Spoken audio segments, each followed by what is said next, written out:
প্রিয় দর্শক, আপনাদের সবাইকে স্বাগত জানাচ্ছি আজকের সর্বশেষ আবহাওয়া সংবাদে। আজ ২৭ মে ২০২৬ সন্ধ্যা থেকে আগামী ২৪ থেকে ৪৮ ঘণ্টার বাংলাদেশের আবহাওয়ার বিস্তারিত আপডেট নিয়ে আমরা হাজির হয়েছি। প্রতিদিনের নির্ভরযোগ্য আবহাওয়ার খবর সবার আগে পেতে এখনই আমাদের চ্যানেলটি সাবস্ক্রাইব করুন, ভিডিওতে লাইক দিন এবং বন্ধুদের সঙ্গে শেয়ার করুন। বাংলাদেশ আবহাওয়া অধিদপ্তরের সর্বশেষ পূর্বাভাস অনুযায়ী দেশের বিভিন্ন অঞ্চলে বৃষ্টি ও বজ্রসহ বৃষ্টিপাতের প্রবণতা আরও বৃদ্ধি পেতে পারে। বিশেষ করে রংপুর, রাজশাহী, ময়মনসিংহ, ঢাকা, খুলনা, বরিশাল, চট্টগ্রাম এবং সিলেট বিভাগের অনেক জায়গায় অস্থায়ী দমকা কিংবা ঝোড়ো হাওয়াসহ হালকা থেকে মাঝারি ধরনের বৃষ্টি হতে পারে। কোথাও কোথাও মাঝারি থেকে ভারী বর্ষণের সম্ভাবনাও রয়েছে। একই সঙ্গে বজ্রপাতের ঝুঁকিও থাকছে। আগামী ২৪ ঘণ্টায় দিনের তাপমাত্রা সামান্য কমে যেতে পারে, তবে রাতের তাপমাত্রা প্রায় অপরিবর্তিত থাকতে পারে।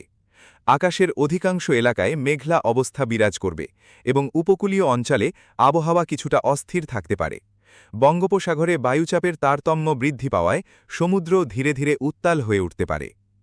ঢাকা ও আশেপাশের এলাকায় রাতের দিকে বৃষ্টি অথবা বজ্রসহ বৃষ্টির সম্ভাবনা রয়েছে। মাঝে মাঝে দমকা হাওয়া বইতে পারে। চট্টগ্রাম ও কক্সবাজার উপকূল এলাকায় আকাশ অধিকাংশ সময়ে মেঘাচ্ছন্ন থাকতে পারে এবং সমুদ্র বন্দরগুলোকে সতর্ক অবস্থায় থাকতে বলা হতে পারে।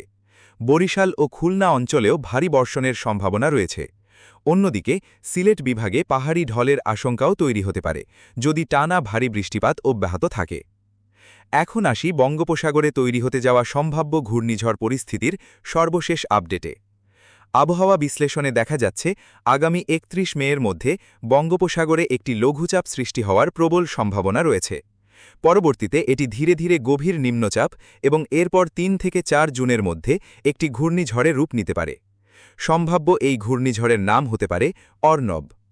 বর্তমান বিভিন্ন আবহাওয়া মডেলের বিশ্লেষণ অনুযায়ী যদি সিস্টেমটি অনুকূল পরিবেশ পায় তাহলে এটি শক্তিশালী ঘূর্ণিঝড়ে পরিণত হতে পারে এবং সরাসরি বাংলাদেশের উপকূলের দিকে অগ্রসর হওয়ার আশঙ্কা রয়েছে। বিশেষ করে বরিশাল উপকূল হয়ে পরে চট্টগ্রাম বিভাগের দিকে এবং পরবর্তীতে সিলেট অঞ্চলের দিকে অগ্রসর হওয়ার সম্ভাব্য গতিপথ নিয়ে আলোচনা চলছে। তবে মনে রাখতে হবে এটি এখনও দীর্ঘমেয়াদী পূর্বাভাসের অংশ এবং সিস্টেমের অবস্থান ও শক্তি সময়ের সঙ্গে পরিবর্তিত হতে পারে। সম্ভাব্য ঘূর্ণিঝড় অর্ণবের প্রভাবে উপকূলীয় এলাকায় ভারী থেকে অতি ভারী বর্ষণ, জলোচ্ছ্বাস এবং ঘণ্টায় ১০০ থেকে ১২০ কিলোমিটার পর্যন্ত দমকা অথবা ঝোড়ো হাওয়া বয়ে যেতে পারে। উপকূলীয় জেলাগুলোর বাসিন্দাদের এখন থেকেই সতর্ক থাকার পরামর্শ দেওয়া হচ্ছে। বিশেষ করে মাছ ধরার নৌকা ও ট্রলারগুলোকে গভীর সমুদ্রে যেতে নিরুৎসাহিত করা হতে পারে যদি পরিস্থিতি আরও অনুকূলে যায়। আমরা প্রতিদিন এই সম্ভাব্য সিস্টেমের সর্বশেষ আপডেট আপনাদের সামনে তুলে ধরব, তাই নিয়মিত আপডেট পেতে আমাদের চ্যানেলের সঙ্গে থাকুন। আবহাওয়ার যে কোনো বড় পরিবর্তন, সতর্ক সংকেত অথবা ঘূর্ণিঝড়ের নতুন গতিপথ সম্পর্কে আমরা দ্রুততম সময়ে আপনাদের জানিয়ে দেব।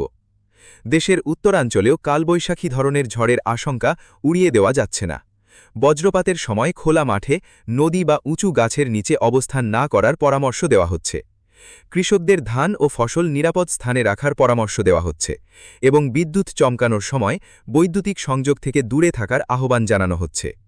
সবশেষে আবারও বলছি, বঙ্গোপসাগরে আবহাওয়ার পরিস্থিতি ধীরে ধীরে জটিল হয়ে উঠছে, তাই আগামী কয়েকদিন বাংলাদেশের আবহাওয়ার দিকে বিশেষ নজর রাখা অত্যন্ত জরুরি। আপনার এলাকার আবহাওয়া পরিস্থিতি সম্পর্কে জানতে নিয়মিত আমাদের আপডেট দেখুন। আজকের মতো এখানেই শেষ করছি। সবাই ভালো থাকুন, নিরাপদে থাকুন। প্রতিদিনের নির্ভরযোগ্য আবহাওয়ার আপডেট পেতে এখনই চ্যানেলটি সাবস্ক্রাইব করুন, ভিডিওতে লাইক দিন এবং শেয়ার করে অন্যদেরও সতর্ক করুন। ধন্যবাদ।